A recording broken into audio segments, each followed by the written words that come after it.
autoridade sobre os obsessores. Isso nos mostra o que é a moral, poder espiritual que nasce da retidão do espírito. Não se trata da moral convencional, das regras da moral social, mas da moral individual, íntima e profunda, que realiza a integração espiritual do ser voltado para o bem e a verdade. Mas essa integração não se consegue com sistemas ou processos artificiais, com reformas íntimas impostas de fora para dentro, como geralmente se pensa. Existe a moral exógena, que nos é imposta de fora pelas conveniências da convivência humana.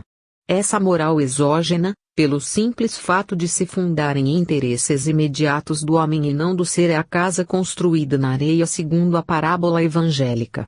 A moral de que necessitamos é endógena, vem de dentro para fora, brota da compreensão real e profunda no sentimento da vida. É a moral espontânea, determinada por uma consciência esclarecida que não se rende aos interesses imediatistas da vida social. Este é um problema em que precisamos pensar, meditar a sério e a fundo para podermos adquirir a condição de doutrinar com eficiência, dando amor, compreensão e estímulo moral aos espíritos inferiores. O espiritismo, como acentuou Kardec, é uma questão de fundo e não de forma. A doutrinação praticada com plena consciência desses princípios atinge o obsessor, o obsedado, os assistentes encarnados e desencarnados e, particularmente, o próprio doutrinador, que se doutrina a si mesmo, doutrinando os outros. Note-se a importância e o alcance de uma doutrinação assim praticada. É ela a alavanca com que podemos deslocar a mente do charco de pensamentos e sentimentos inferiores, egoístas e maldosos em que se afundou. É, por isso mesmo, a alavanca com a qual podemos mover o mundo, como queria Arquimedes, para colocá-lo na órbita do espírito. Devemos utilizar essa alavanca em todos os instantes no silêncio da nossa mente, na atividade incessante do nosso pensamento, na conversação séria ou até mesmo fútil, nas relações com o próximo, nas discussões dos mais variados problemas, na exposição dos princípios doutrinários aos que desejam ouvir-nos, numa carta, num bilhete, numa saudação social, mas sempre com discrição, sem insistências perturbadoras, sem carranca e seriedade formal. O primeiro sintoma da contenção desse problema é a alegria que nos ilumina por dentro e se irradia ao nosso redor, contagiando os outros. Porque a vida é uma bênção e portanto é alegria e não tristeza, jovialidade e não carrancismo. Não estamos na vida para sofrer, mas para aprender.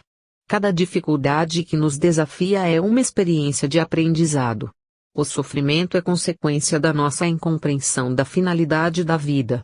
Desenvolvendo a razão no plano humano, o ser se envaidece com a sua capacidade de julgar e comete os erros da arrogância, da prepotência, da vaidade, da insolência. Julga-se mais dotado que os outros e com mais direitos que eles. Essa é a fonte de todos os males humanos.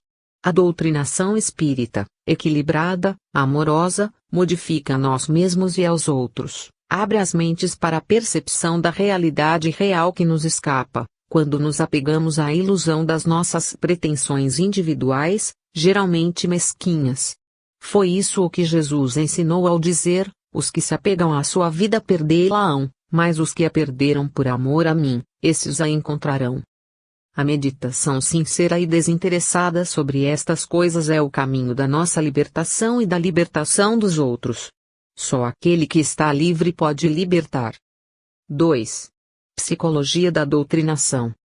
O doutrinador deve ler e reler, com atenção e persistência, a escala espírita, no Livro dos Espíritos, para bem informar-se dos tipos de espíritos com o que vai defrontar-se nas sessões. A escala nos oferece um quadro psicológico da evolução espiritual, que podemos também aplicar aos encarnados. No trato com os espíritos, o conhecimento desse quadro facilita grandemente a doutrinação.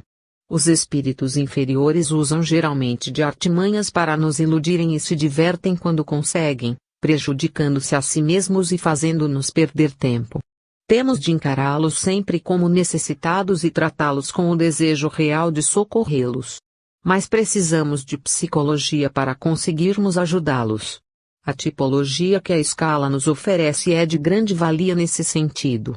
Por outro lado, a leitura dos casos de doutrinação relatados por Kardec na Revista Espírita nos oferece exemplos valiosos de como podemos nos conduzir, auxiliados pelos espíritos protetores da sessão, para atingir bons resultados. A prática da doutrinação é uma arte em que o bom doutrinador vai se aprimorando na medida em que se esforça para dominá-la. Enganam-se os que pensam que basta dizer aos espíritos que eles já morreram para os sensibilizar. Não basta, também, citar-lhes trechos evangélicos ou fazê-los orar repetindo a nossa prece. É importante também explicar-lhes que se encontram em situação perigosa, ameaçados por espíritos malfeitores que podem dominá-los e submetê-los aos seus caprichos. A ameaça de perda da liberdade os amedronta e os leva geralmente a buscar melhor compreensão da situação em que se encontram. Mas não se deve falar disso em tom de ameaça e sim de explicação pura e simples. Muitos deles já estão dominados por espíritos maldosos, servindo-lhes de instrumentos mais ou menos inconscientes. O médium que recebe a entidade sente as suas vibrações, percebe o seu estado e pode ajudar o doutrinador, procurando absorver os seus ensinos. Através da compreensão do médium, o espírito sofredor ou obsessor é mais facilmente tocado em seu íntimo e desperta para uma visão mais real da sua própria situação. Doutrinador e médium formam um conjunto que, quando bem articulado, age de maneira eficiente para a entidade. O doutrinador deve ter sempre em mente todo esse quadro, para agir de acordo com as possibilidades oferecidas pela comunicação do espírito. Com os espíritos rebeldes, viciados na prática do mal, só a tríplice conjugação da autoridade moral do doutrinador, do médium e do espírito protetor poderá dar resultados positivos e quase sempre imediatos. Se o médium ou o doutrinador não dispuser dessa autoridade, o espírito se apegará à fraqueza de um deles ou de ambos para insistir nas suas intenções inferiores. Por isso Kardec acentua a importância da moralidade na relação com os espíritos. Essa moralidade, como já dissemos, não é formal, mas substancial, decorre das intenções e dos atos morais dos praticantes de sessões, e não apenas nas sessões, mas também em todos os aspectos de suas vidas. Os espíritos sofredores são mais facilmente doutrinados, pois a própria situação em que se encontram favorece a doutrinação. Se muito erraram na vida terrena, permanecendo por isso em situação inferior, o fato de não se entregarem à obsessão depois da morte já mostra que estão dispostos a regenerar-se. Só a prática abnegada da doutrinação, com o desejo profundo de servir aos que necessitam, dará ao médium e ao doutrinador a sensibilidade necessária para distinguir rapidamente o tipo de espírito com que se defrontam. O doutrinador intuitivo aprimora rapidamente a sua intuição, podendo perceber, logo no primeiro contato, a condição do espírito comunicante. A psicologia da doutrinação não tem regras específicas, dependendo mais da sensibilidade do doutrinador, que deverá desenvolvê-la na prática constante e regular. Mesmo que o doutrinador seja vidente, não deve confiar apenas no que vê, pois há espíritos maus e inteligentes que podem simular aparências enganadoras, que a percepção psicológica apurada na prática facilmente desfará. Não é preciso ser psicólogo para doutrinar com eficiência, mas é indispensável conhecer a escala espírita, que nos dá o conhecimento básico indispensável. 3. Os recém-desencarnados. As manifestações de espíritos recém-desencarnados ocorrem com frequência nas sessões destinadas ao socorro espiritual. Revelam logo seu estado de angústia ou confusão, sendo facilmente identificáveis como tal. Muitas vezes são crianças, o que provoca estranheza, pois parecem desamparadas. Quando esses espíritos se queixam de frio, pondo às vezes o médium a tremer, com mãos geladas, é porque estão ligados mentalmente ao cadáver. Se o doutrinador lhes disser cruamente que morreram, ficam mais assustados e confusos. É necessário cortar a ligação negativa, desviando-lhes a atenção para o campo espiritual, fazendo-os pensar em Jesus e pedir o socorro do seu espírito protetor. Trata-se a entidade como se ela estivesse doente e não desencarnada. Muda-se a situação mental e emocional, favorecendo a sua percepção dos bons espíritos que a cercam, e em poucos instantes a própria entidade percebe que já passou pela morte e que está amparada por familiares e espíritos que procuram ajudá-la. Nos casos de crianças desamparadas que chamam pela mãe, o quadro é tocante, emocionando as pessoas sensíveis. Mas a verdade é que essas crianças estão assistidas. O fato de não perceberem a assistência decorre de motivos diversos: a incapacidade de compreender por si mesmas a situação, a completa ignorância do problema da morte em que foram mantidas ou consequências do passado reencarnatório em que abandonaram as crianças ao léu ou mesmo que as mataram. A reação moral da lei de causa e efeito as obriga a passar pelas mesmas condições a que submeteram outros seres em vida anterior. O doutrinador deve lembrar, nessas ocasiões, que o mundo espiritual é perfeitamente organizado e que essas provas de resgate e ensino passam rapidamente. Tratado com amor e compreensão, esses espíritos logo percebem a presença de entidades que na verdade já os socorriam e elevaram à ascensão para facilitarem a sua percepção do socorro espiritual. Ninguém fica ao desamparo depois da morte. Essas mesmas situações chocantes representam socorro ao espírito para despertar-lhe a piedade que não teve em vida. Quanto às manifestações de crianças que são consideradas como espíritos pertencentes às legiões infantis de socorro e ajuda, o doutrinador não deve deixar-se levar por essa aparência, mas doutrinar o espírito para que ele se retorne com mais facilidade à sua posição natural de adulto, o que depende apenas de esclarecimento doutrinário. As correntes de crianças que se manifestam nas linhas de Umbanda e outras formas de mediunismo popular são formadas por espíritos que já estão capazes de ser encaminhados como espíritos adultos no plano espiritual. Se lhe dermos atenção, continuarão a manifestar-se dessa maneira, entregando-se a simulações que, embora sem intenções malévolas, prejudicam a sua própria e necessária reintegração na vida espiritual de maneira normal. Esses espíritos, apegados à forma carnal e que morreram, como crianças, entregam-se a fantasias e ilusões que lhes são agradáveis, mas que, ao mesmo tempo, os desviam de suas obrigações de após-morte. O mesmo acontece com espíritos que se manifestam como debilóides ou loucos. Precisam ser chamados à razão, pois entregam-se comodamente à lei de inércia, querendo continuar indefinidamente como eram na sua encarnação já finda. Ocorre o mesmo no caso de espíritos que se manifestam em condições larvares ou animalescas. O doutrinador não pode aceitá-los como se apresentam, pois estão simplesmente tentando fugir às suas responsabilidades, através de ardis a que se apegam e com os quais muitas vezes se divertem.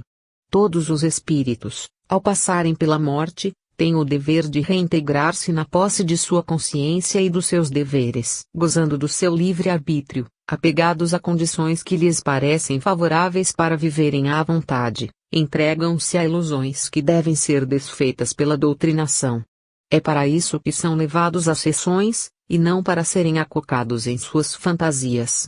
Os espíritos que os protegem recorrem ao ambiente mediúnico para que eles possam ser mais facilmente chamados à realidade, graças às condições humanas em que mergulham no fluido mediúnico das sessões.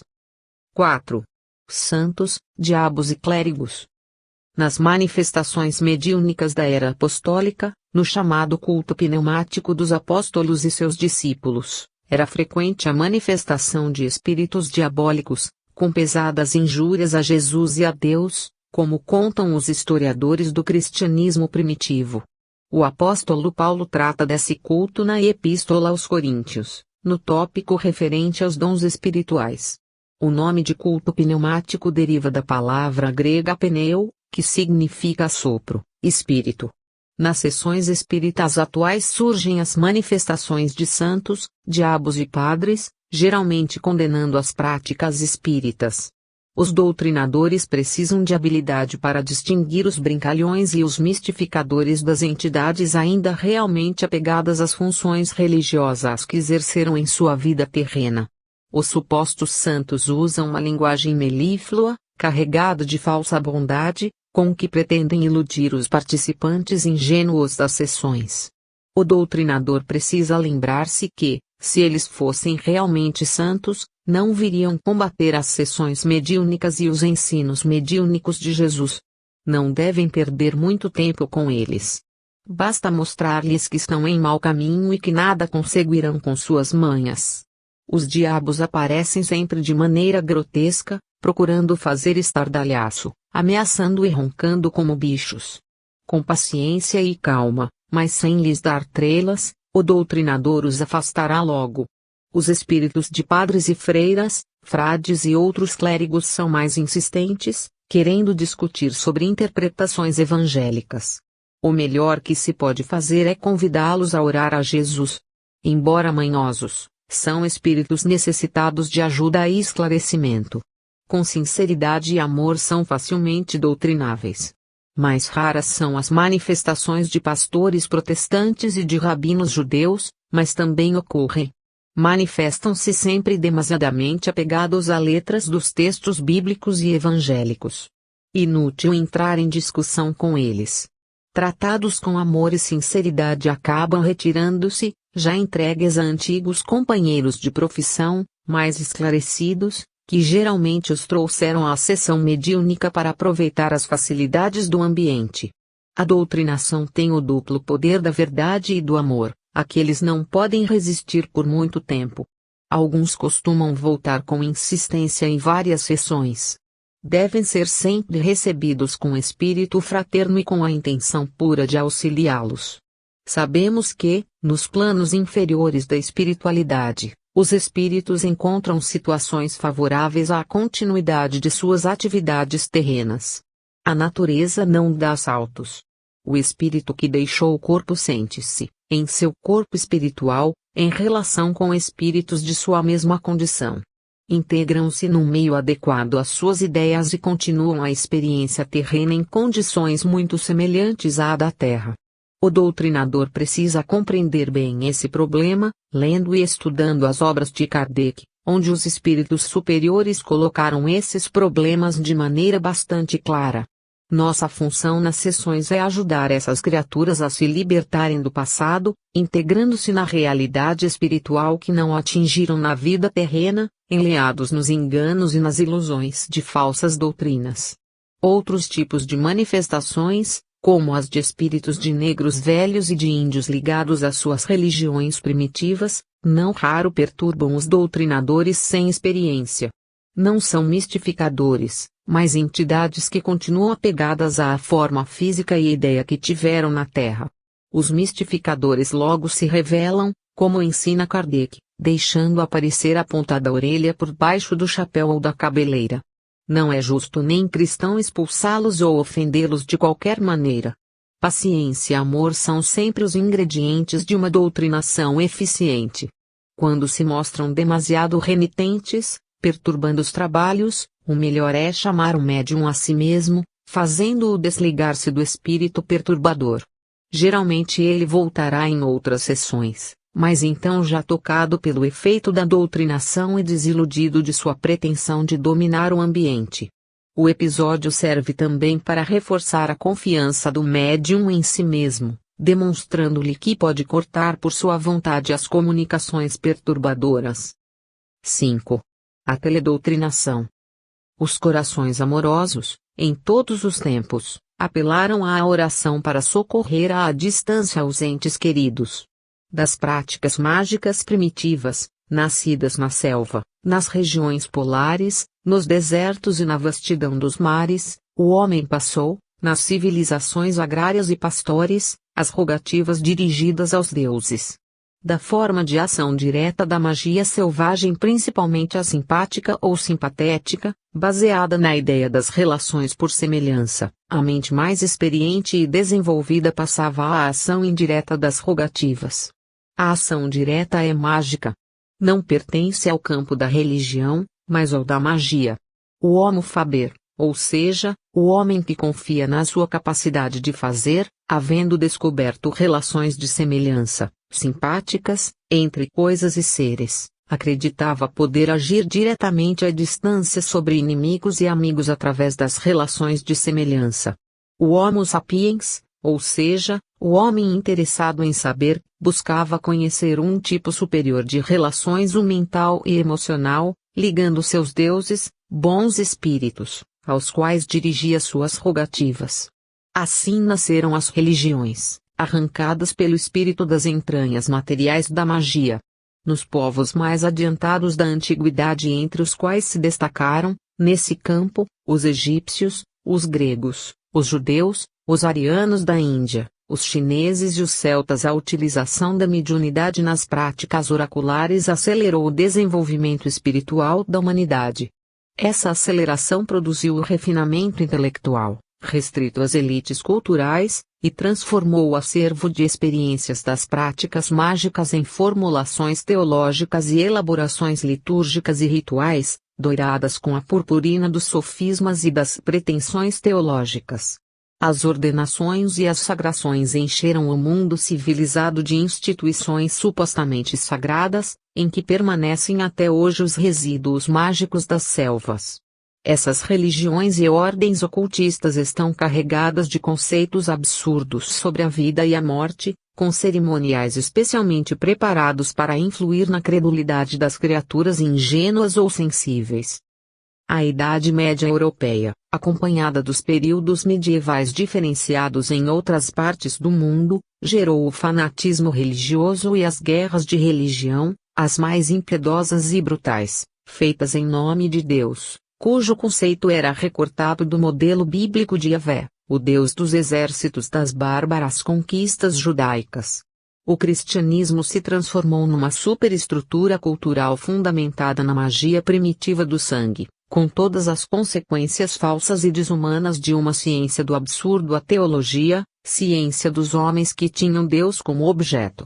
A reação dialética era inevitável e o aceleramento cultural, regido pelas leis do espírito, gerou a revolta científica do Renascimento, da Era de Razão.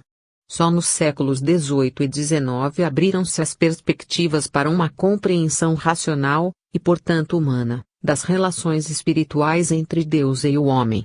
E só a pesquisa espírita e sacrificial de Kardec conseguiu romper o nevoeiro restante das pesadas trevas teológico-medievais. Espantado o nevoeiro, Kardec pôde oferecer ao mundo o conceito da telegrafia humana, no qual o problema da oração, tomado no sentido mais simples da palavra prece, restabelecia a verdade sobre a natureza humana e suas relações com Deus. Ao mesmo tempo, descobria-se a existência das relações humanas à distância, da telegrafia humana, tão simples e natural como as que então ocorriam através do telégrafo elétrico. Nesse processo telegráfico aparentemente mental, os homens podiam comunicar-se entre si através de todas as distâncias, inclusive as até então insuperáveis distâncias da morte. E o problema da morte, em que até hoje as igrejas se confundem e se embaralham, tornava-se claro à compreensão de qualquer criatura de bom senso. Essa expressão comum, o bom senso, plebeia e popularesca, transformada pelo vulgo em medidazinha de bolso dos moralistas de esquina, Kardec transformou em critério de verdade. Era um escândalo falar em bom senso entre as alucinações teológicas da época e a loucura fecunda dos cientistas. Descartes o fizera num desafio de espadachim, num golpe de ironia contra os teólogos, mas Kardec o fazia numa tomada de posição no campo da verdade.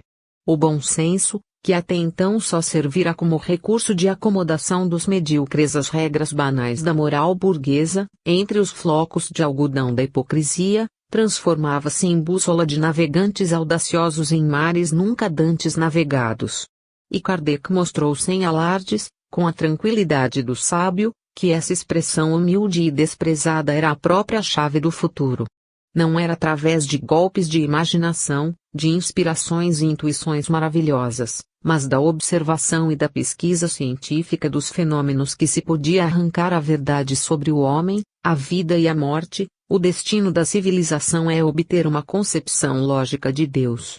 A realidade total só nos era acessível através desse point d'optique, desse centro visual em que todo o cosmos se refletia. A descoberta da telegrafia humana não havia sido um golpe de gênio, nem um relâmpago da sabedoria infusa dos teólogos, mas um resultado de pesquisas minuciosas e teimosas, na carne e no espírito de criaturas ingênuas e simples.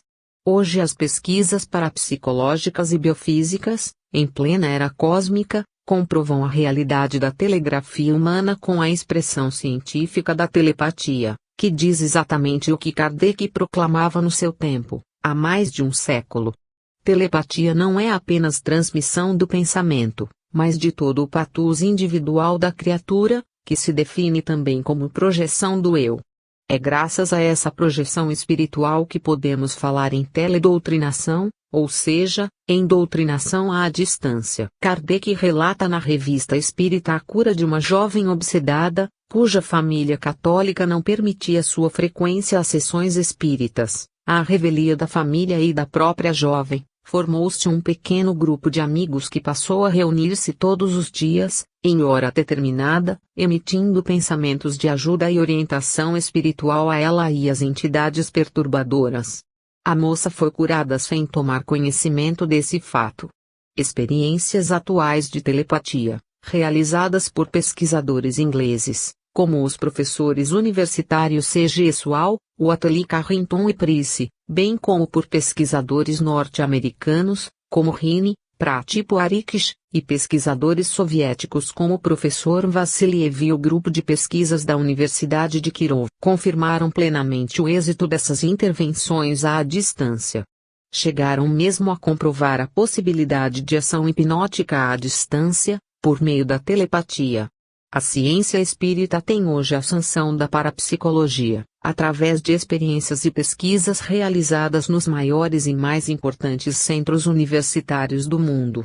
Dessa maneira, o costume aparentemente ingênuo de se colocar o nome e endereço de pessoas necessitadas na mesa de sessões espíritas, para que sejam beneficiadas à distância, não só pelos métodos espirituais de cura mas também pelo afastamento de entidades perturbadoras e obsessoras, integra-se hoje no campo das realidades científicas comprovadas. O Espiritismo se firma como a primeira ciência do paranormal, de cujos flancos chicoteados pela sapiência arrogante e falsa do materialismo e do religiosismo fanáticos, nasceram as disciplinas científicas modernas e contemporâneas da parapsicologia, da psicofísica e da metapsíquica de Richer. As práticas de ação à distância podem ser individuais ou em grupos, dependendo a sua eficácia unicamente da boa vontade e da intenção real e firme de auxiliar os necessitados. As pessoas que hoje ainda consideram essas práticas de solidariedade humana como utópicas ou supersticiosas, por mais credenciadas que sejam culturalmente, revelam falta de atualização científica ou, o que é pior, preconceitos inadmissíveis em nosso tempo. As pessoas que pretendem reduzir a fenomenologia paranormal a manifestações de faculdades humanas sem intervenção de entidades espirituais contrariam a realidade científica mundialmente comprovada, pretendendo colocar suas opiniões pessoais e seus preconceitos acima das rigorosas comprovações científicas atuais. Trata-se de pretensão evidentemente exagerada. As que se apoiam em crenças e dogmas religiosos para se oporem a essa realidade são espíritos sistemáticos. O espiritismo, como Kardec afirmou, é contrário ao espírito de sistema, fundamentando seus princípios na observação e na pesquisa. Fatos são fatos e só podem ser negados por pesquisas científicas rigorosas, realizadas por cientistas qualificados. Fim.